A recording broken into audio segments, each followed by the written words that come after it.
నమస్కారం, అప్టేక్ జాబ్స్కి స్వాగతం. నేను మీ వివేక్. ఇవాళ కరెంట్ అఫైర్స్లో భాగంగా మనం చర్చించుకోబోయే కరెంట్ అఫైర్ అంశం వరల్డ్ ఇన్వెస్ట్మెంట్ రిపోర్ట్.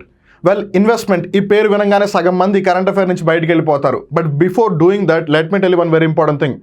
చాలామంది ఎంతసేపు కూడా ఇన్వెస్ట్మెంట్ అంటే డబ్బుతోనే కూడుకుంది అని అనుకుంటారు. It's not just about capital. డబ్బులు కావాలంటే అప్పు తీసుకుంటే ఎవరైనా ఇస్తారు. బట్ ఇన్వెస్ట్మెంట్ చేయాలి అని అన్నప్పుడు అక్కడ పర్యావరణ ఏవైతే వ్యవస్థలు ఉన్నాయో అవి మనకి సహకరిస్తున్నాయా లేదా, ఒకవేళ పర్యావరణం మనం సహకరిస్తే దాన్ని మనం సద్వినియోగం చేసుకుంటున్నామా లేదా, అలానే హ్యూమన్ పొటెన్షియల్ ఏ విధంగా ఉంది. Let's take an example. ఇప్పుడు గూగుల్, మైక్రోసాఫ్ట్, ఫేస్బుక్, యాపిల్ ఇవన్నీ కూడా ఇండియన్ కంపెనీస్ కాదు. బట్ స్టిల్ వాళ్ళందరూ కూడా వాళ్ళ యొక్క డేటా సెంటర్ అనో లేదు వాళ్ళ యొక్క వాట్ ఎవర్ ఏవైతే ఉన్నాయో కంపెనీస్ని ఇక్కడ ఎస్టాబ్లిష్ చేశారు. అది ఇండియాలో ఎక్కడ ఎస్టాబ్లిష్ చేశారన్న సంగతి పక్కన పెడితే స్టిల్ దే ఆర్ ఎస్టాబ్లిషింగ్. అలా చేయడం వల్ల వాళ్ళకి వచ్చే లాభం ఏంటి? వాళ్ళకి లేబర్ ఫోర్స్ దొరుకుతుంది, వాళ్ళకి ఇక్కడ పని చేసే వాళ్ళు దొరుకుతారు. అండ్ పని చేసే వాళ్ళు కూడా నార్మల్గా పని చేసేవాళ్ళు కాదు, హైలీ స్కిల్డ్ లేబర్, అంటే బాగా తెలివితేటలు బాగా నైపుణ్యం ఉన్న ఒక ఎంప్లాయ్మెంట్ ఇక్కడ ఉందన్నమాట. సో అందుకే వాళ్ళు దాన్ని ట్యాప్ చేయడానికి, అప్పటి నుంచి ట్యాప్ చేయడానికే వాళ్ళు వాళ్ళ సొంత దేశమైన అమెరికాని వదిలేసి ఇక్కడ బ్రాంచ్లు స్థాపిస్తున్నారు. ఇన్ఫ్యాక్ట్ గూగుల్ అవ్వచ్చు, మైక్రోసాఫ్ట్ అవ్వచ్చు, ఈ అన్ని సంస్థలు కూడా వాళ్ళ యొక్క హెడ్ క్వార్టర్స్ అంటే అమెరికాని దాటి బయట ప్రపంచంలో అతిపెద్ద క్యాంపస్లు అన్ని కూడా ఇండియాలో పెడుతున్నారు. స్పెసిఫిక్గా మాట్లాడితే మైక్రోసాఫ్ట్, గూగుల్ అయితే హైదరాబాద్లో ఎస్టాబ్లిష్ చేస్తున్నాయి. సో దీన్ని బట్టి మనకు క్లియర్గా అర్థమవుతుంది ఏంటంటే ఇన్వెస్ట్మెంట్ అంటే it's not just about capital. కేవలం డబ్బు ఒక్కటే అయితే కాదు. ఒకవేళ మీరు ఇన్ని సంవత్సరాలు ఇప్పటివరకు కూడా ఇన్వెస్ట్మెంట్ అంటే ఓన్లీ డబ్బులు అని అనుకుంటే కనుక ఇప్పటి నుంచి మీ బ్రెయిన్ నుంచి ఆ థాట్ని తీసేయండి, because it's not just about that. So మరి ఈ వరల్డ్ ఇన్వెస్ట్మెంట్ రిపోర్ట్ బేసిక్గా ఇంతకీ అసలు ఎవరు రిలీజ్ చేస్తున్నారు, ఏ ఆబ్జెక్టివ్తో రిలీజ్ చేస్తున్నారు, ఇండియా ఈ రిపోర్ట్లో బాగా పర్ఫామ్ చేస్తుందా లేదా, 2022తో కంపేర్ చేసుకుంటే 2023లో ఏమైనా ఇంప్రూవ్మెంట్ ఉందా, లేదు ఇండియా స్థానం కిందకి దిగజారిపోయిందా? ఇన్వెస్ట్మెంట్ అన్నప్పుడు వేరే దేశాలు మన దేశంలో ఇన్వెస్ట్ చేయొచ్చు, మన దేశం వేరే దేశాల్లో ఇన్వెస్ట్ చేయొచ్చు. ఒకవేళ ఇన్వెస్ట్మెంట్ మన దేశంలో జరిగితే దాన్ని ఇన్వెస్ట్మెంట్ ఇన్ఫ్లో అంటారు. ఒకవేళ ఇన్వెస్ట్మెంట్ మన దేశం వేరే దేశంలో చేస్తే దాన్ని ఇన్వెస్ట్మెంట్ అవుట్ఫ్లో అని అంటారు. మరి ఇన్ఫ్లోస్లో ఇండియా ఏ విధంగా పర్ఫామ్ చేస్తుంది, అవుట్ఫ్లోస్లో ఇండియా ఏ విధంగా పర్ఫామ్ చేస్తుంది, వీటన్నిటికీ సంబంధించిన ముఖ్యమైన సమాచారం తెలుసుకుని ఇన్ జనరల్గా ఈ వరల్డ్ ఇన్వెస్ట్మెంట్ రిపోర్ట్కి సంబంధించిన బేసిక్ అవగాహన తెచ్చుకుంటూ at the same time competitive ఎగ్జామ్స్కి సంబంధించిన ముఖ్యమైన సమాచారం కూడా తెలుసుకోవడానికి ప్రయత్నం చేద్దాం. మరి ఇంకెందుకు ఆలస్యం, let's get into the details. First and foremost మనం ఒక ఓవర్వ్యూ తీసుకోవాలి. We need to know the context, అసలు మనం దీని గురించి ఎందుకు డిస్కస్ చేస్తున్నాము అని.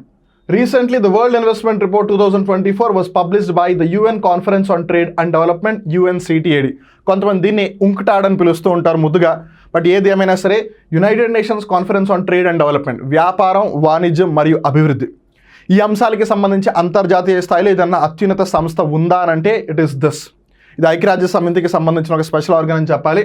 సో ఈ సంస్థ వరల్డ్ ఇన్వెస్ట్మెంట్ రిపోర్ట్ని రిలీజ్ చేస్తుంది. అండ్ ఆల్సో డూ రిమెంబర్, ఈ వీడియో చివరి లోపల మనం ఈ సంస్థ విడుదల చేసే ఇతర రిపోర్ట్లు ఏంటో కూడా మనం తెలుసుకోవడానికి ప్రయత్నం చేద్దాం. But as of now we will be focusing about this. So బ్రీఫ్గా మనకు ఒక ఐడియా రావాలి, అసలు ఈ వరల్డ్ ఇన్వెస్ట్మెంట్ రిపోర్ట్ దేని మీద ఫోకస్ చేస్తుంది అని అంటే it focuses on trends in foreign direct investment.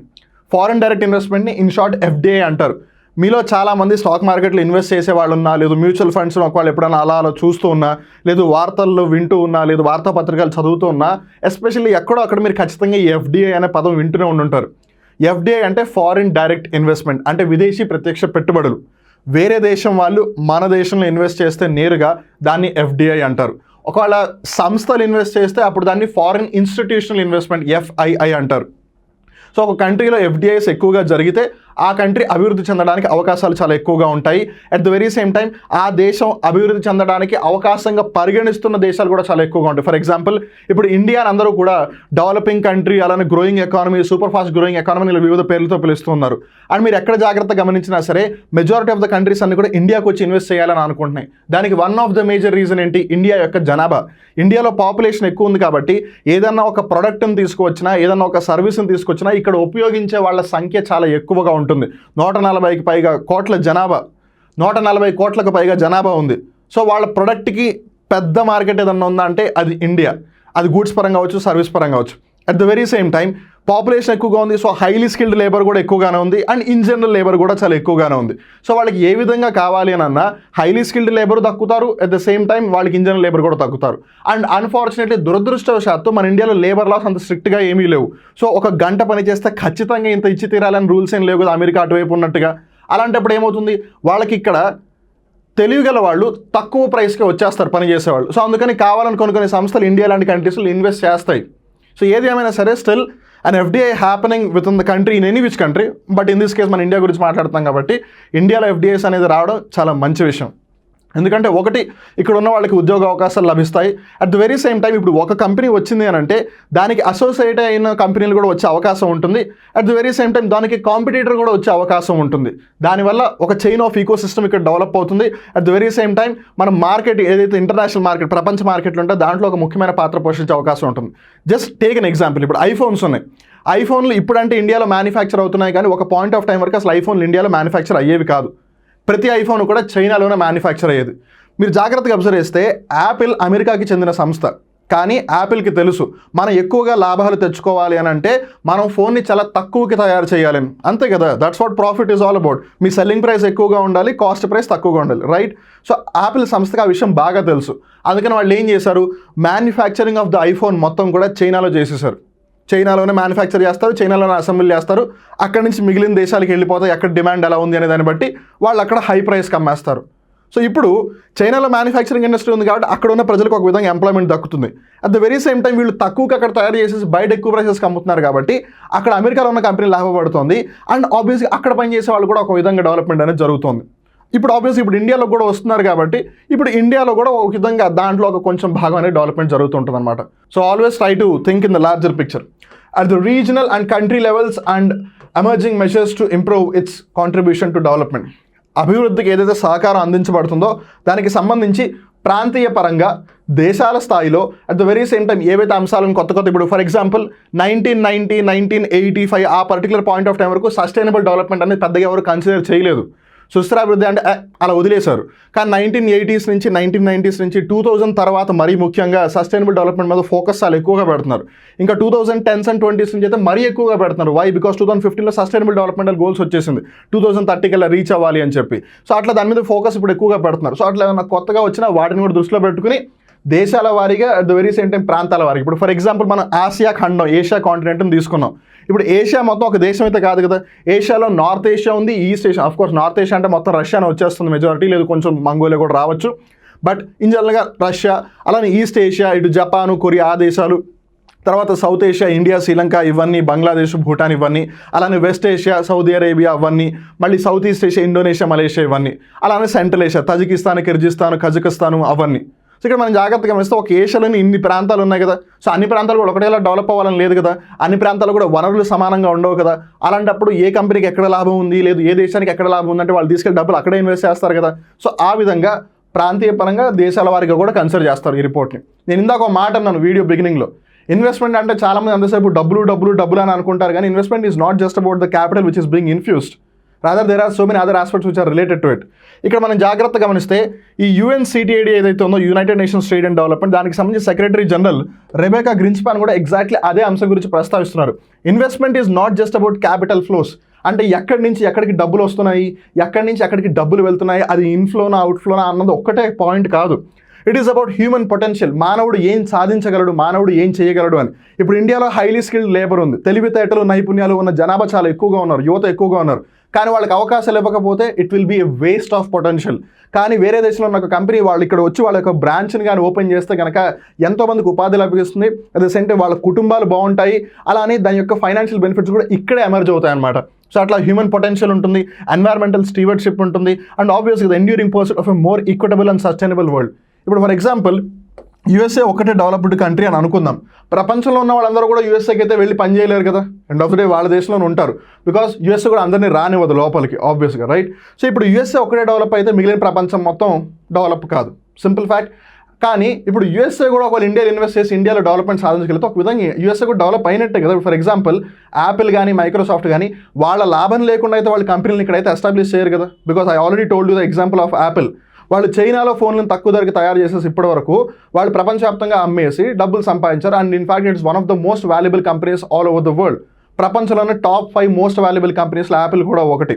So అలా అనమాట. సో అలా మనం జాగ్రత్తగా గమనిస్తే ప్రపంచం అంతా కూడా డెవలప్మెంట్ అనేది ఒక విధంగా సమానంగా తీసుకురావడానికి ఒక అవకాశం అనేది లభిస్తుంది. At the very same time సుస్థిర అభివృద్ధిని కూడా తీసుకురావడానికి ఒక అవకాశం లభిస్తుంది. ఎందుకంటే సస్టైనబుల్ డెవలప్మెంట్ అంటే ఎంతసేపు ఎన్వైర్న్మెంట్ని దృష్టిలో పెట్టుకుని చేపట్టడమే కాదు, పావర్టీని రిమూవ్ చేయడం కూడా సస్టైనబుల్ డెవలప్మెంటల్ గోల్స్లో ఒకటే కదా, పేదరికం నిర్మూలన. సో ఆ లెక్కన ఇప్పుడు ఎక్కడైతే అభివృద్ధి అంతగా జరగట్లేదు అక్కడ ఒక కంపెనీని ఎస్టాబ్లిష్ చేసి అక్కడ ఉన్న వాళ్ళకి ఉద్యోగం కల్పిస్తే అప్పుడు అక్కడ అభివృద్ధి జరిగినట్టే కదా. సో అలా కొంతమందినైనా పేదరికం నుంచి బయటికి నిర్మూలించినట్టే కదా. అప్పుడు అలా అది జరిగింది అని అంటే ఎవరో ఒకళ్ళు అక్కడ ఇన్వెస్ట్ చేసేందుకే కదా జరిగింది. అందుకని ఇన్వెస్ట్మెంట్ అంత ఆషామాషి విషయంగా తీసుకోకండి. Global foreign direct investment in 2023 decreased marginally by 2%. So పెద్దగా డిఫరెన్స్ లేదని చెప్పాలి. ప్రపంచవ్యాప్తంగా గమనిస్తే విదేశీ ప్రత్యక్ష పెట్టుబడుల్లో అంతగా తగ్గుదల లేదు, కొంచెం తగ్గుదల ఉంది. FDI flows to developing countries fell by 7% to $867 billion, mainly due to an 8% decrease in developing Asia. So ఎక్కడైతే అభివృద్ధి చెందుతున్న దేశాలని ఆసియా ఖండంలో అక్కడ ఒక విధంగా చెప్పాలి అని అంటే డెవలప్మెంట్ బాగా అక్కడ ఎక్కువగా చెప్పాలి అంటే ఇన్ఫ్లోస్ తగ్గిపోయాయని చెప్పొచ్చు. డెవలపింగ్ కంట్రీస్లో 7% డిక్రీజ్ అని ఉంది. అలానే China, the second largest FDI recipient in the world, saw a rare decline in inflows. Largest FDI recipient అంటే ఏంటి? FDIలు తీసుకుంటున్నాం, రిసిపియంట్ అంటే గ్రహీత అని అర్థం. సెకండ్ లార్జెస్ట్ FDI మనం ఎవరు ఫస్ట్ ఎవరు సెకండ్ అవి కూడా తెలుసుకున్నాం, don't worry about it. So చైనాకి ఎక్కువ దేశాలు ఇన్వెస్ట్ చేస్తున్నాయి, సెకండ్ లార్జెస్ట్. ఇందాక నేను చెప్పాను కదా, చీప్ లేబర్. చైనాలో లేబర్ ఇండియా కన్నా ఒక పాయింట్ ఆఫ్ టైంలో చైనాలో జనాభా ఎక్కువ, ఈవెన్ ఇప్పుడు కూడా ఆల్మోస్ట్ ఇండియా కన్నా వెనకాలే ఉంది అది. జస్ట్ అక్కడ లేబర్ చాలా చీప్గా దొరుకుతుంది. సో అందుకని కంపెనీలు అన్ని ఎస్పెషల్లీ ఏవైతే మ్యానుఫ్యాక్చరింగ్లో ఉన్నాయో అవన్నీ కూడా వాళ్ళ యొక్క మ్యానుఫ్యాక్చరింగ్ ప్లాంట్స్ అన్ని కూడా చైనాలో ఓపెన్ చేశారు. అలా చేయడం వల్ల వాళ్ళకి అన్ని ప్రొడక్ట్లు కూడా తక్కువగా తయారైపోతాయి. సో అట్లా FDIs దక్కించుకుంటున్న దేశాలు చైనా 2వ స్థానంలో ఉంది. ఈవెన్ వాళ్ళకి కూడా ఇన్ఫ్లోస్ అని ఒక విధంగా తగ్గాయి, which is a very important thing. Industry trends showed lower investment in the infrastructure and digital economy sectors. So digital economy అని అంటే ఈ కామర్స్ అవ్వచ్చు, యాప్స్ అవ్వచ్చు, అలానే వాటిలో ఇన్ఫ్రాస్ట్రక్చర్లో ఇన్వెస్ట్మెంట్స్ అనేది ఒక విధంగా తగ్గిపోయాయి. బట్ అలానే ఎక్కడ ఇన్వెస్ట్మెంట్స్ పెరిగాయి అని అంటే global value chain intensive sectors of manufacturing and critical minerals. ఈ యురేనియం అవ్వచ్చు, అలానే క్రిటికల్ మినరల్స్ ఏవైతున్నాయి, లిథియం అవ్వచ్చు, ఇలాంటి వాటికి సంబంధించి, అలానే మ్యానుఫ్యాక్చరింగ్కి సంబంధించి ఇన్వెస్ట్మెంట్ బాగా పెరిగింది. ఇన్ఫ్రాస్ట్రక్చర్ డిజిటల్ ఎకానమీలో ఒక విధంగా తగ్గింది బికాస్ కోవిడ్ టైంలో వీటి మీద ఎక్కువగా ఫోకస్ చేశారు. Now slowly they are getting back to what actually pushes the economy. International investment in sectors relevant for the sustainable developmental goals in developing countries declined in 2023. ఎందుకు ఒక విధంగా దేశాలు ఏం భావిస్తున్నాయి అంటే 2030 కల్లా మనం అలాగా అనుకున్న గోల్ని రీచ్ అవ్వలేమని చెప్పి చాలామంది వాటిలో ఇన్వెస్ట్ చేయడం మానేస్తున్నారు. And they are not even acting responsible, వాళ్ళు బాధ్యతాయుతగా కూడా వ్యవహరించట్లేదు, విచ్ ఇస్ రియలీ అన్ఫార్చునేట్.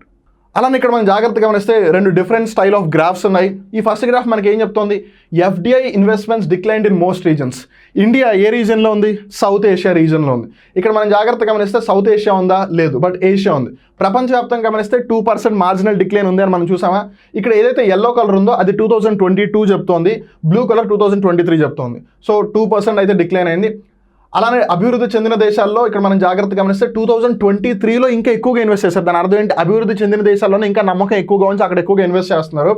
యూరోప్లో కూడా ఒక విధంగా పెరిగింది. సో డెవలప్డ్ ఎకానమీస్ ఒక విధంగా బెనిఫిట్ అవుతున్నాయి ఈ FDIs పరంగా.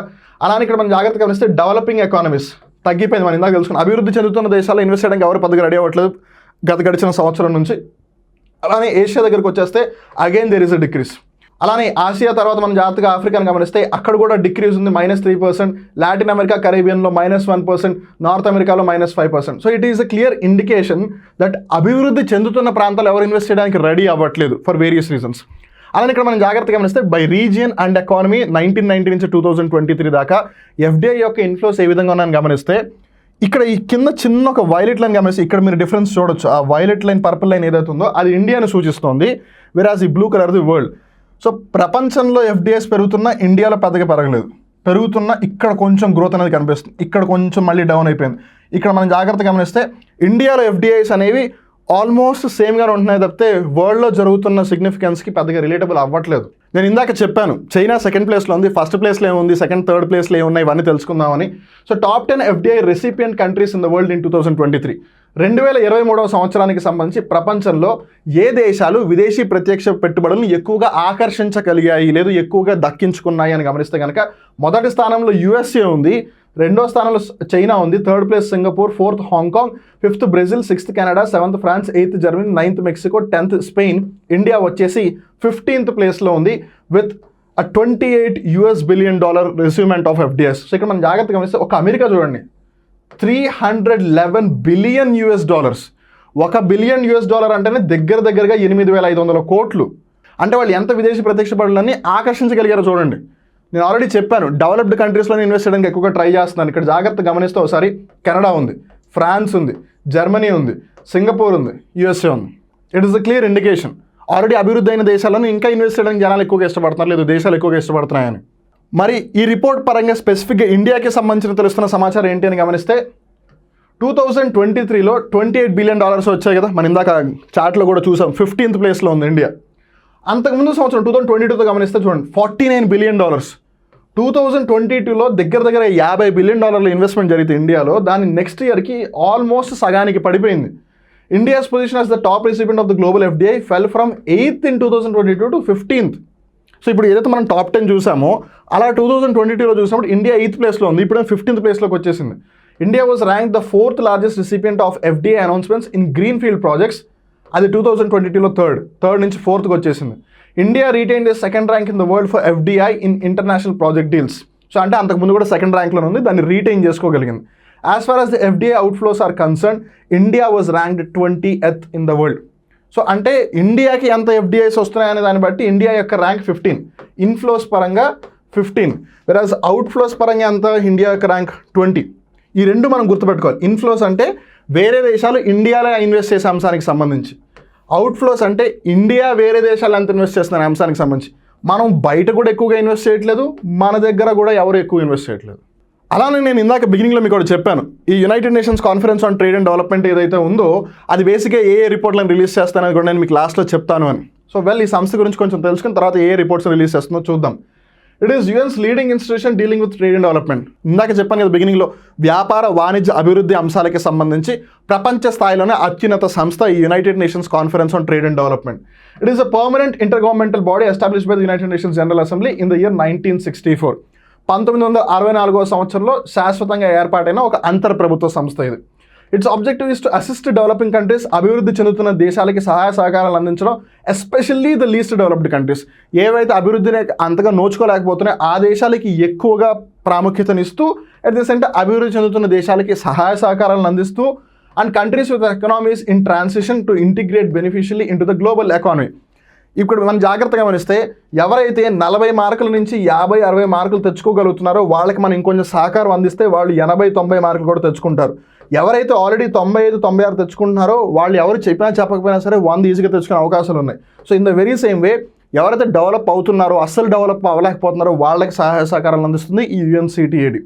దీని యొక్క ప్రధాన కార్యాలయం హెడ్ క్వార్టర్స్ ఎక్కడ ఉంది అని అంటే స్విట్జర్లాండ్ దేశంలోని జెనీవా ప్రాంతంలో ఉంది. అలానే ప్రస్తుతం దీంట్లో ఎన్ని సభ్య దేశాలు ఉన్నాయని గమనిస్తే కనుక 195 స్టేట్స్. మళ్ళీ ఇక్కడ స్టేట్స్ అంటే మీరు రాష్ట్రాలు అనుకున్నారు, స్టేట్స్ అంటే ఇక్కడ రాజ్యాలు అంటే దేశాలు అనమాట. అలానే UNCTAD రిలీజ్ చేసే రిపోర్ట్స్ ఏంటి మనం జాగ్రత్తగా గమనిస్తే ఆబ్వియస్గా మనం ఒకటి డిస్కస్ చేస్తున్నాం, వరల్డ్ ఇన్వెస్ట్మెంట్ రిపోర్ట్.